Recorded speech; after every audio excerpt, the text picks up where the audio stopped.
اعوذ باللہ من الشیطان الرجیم بسم اللہ الرحمن الرحیم شروع اللہ کے نام سے جو نہایت رحم والا ہے۔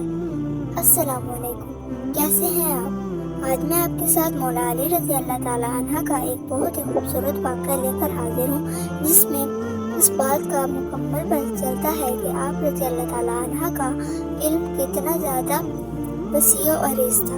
ایک مرتبہ مولا علی رضی اللہ تعالیٰ عنہ جنگ نہروان کے لیے اپنے گھوڑے پر سوار ہو رہے تھے کہ ایک نجومی مولا علی رضی اللہ تعالیٰ عنہ کے پاس آتا ہے اور کہتا ہے کہ اے علی، یہ جنگ آپ نہ لڑیں، کیونکہ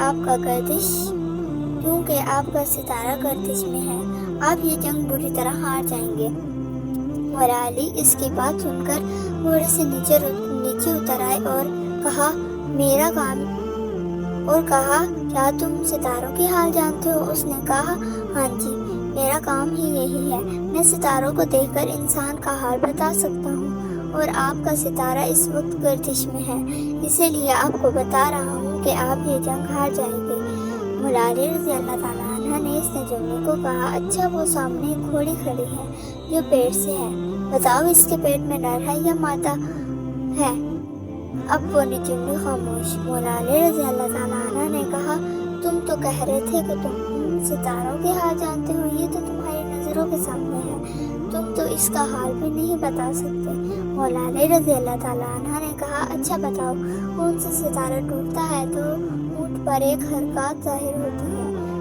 اب پھر وہ نجومی خاموش۔ مولا علی رضی اللہ تعالیٰ عنہ نے فرمایا اچھا، اس سب کو چھوڑو، بس تم مجھے یہ بتا دو کہ میرے گھوڑے کے پاؤں کے نیچے زمین پر کچھ ہے، بتاؤ وہ کیا چیز ہے؟ اب پھر وہ نجومی شرمندگی کی وجہ سے خاموش اور کچھ نہ بتا سکا۔ مولا علی رضی اللہ تعالیٰ عنہ نے کہا تم آسمان کے تو کیا تم زمین کے بھی حال نہیں بتا سکتے جو تمہاری آنکھوں کے سامنے ہے؟ سنو اے شخص، میں علی، اب میں تمہیں بتاتا ہوں کہ علی کی زندگی کی سب سے کامیاب یہ جنگ ہوگی، میرے 10 لوگ بھی اس جنگ میں نہیں شہید ہوں گے، اور میرے مخالف کے 10 لوگ بھی نہیں بچیں گے۔ اور پھر تاریخ نے بھی لکھا کہ جنگ نہروان میں مولا علی رضی اللہ تعالیٰ عنہ کا کوئی بھی ساتھی شہید نہ ہوا، اور مولا علی کے مخالف کا صرف 9 آدمی بچے تھے۔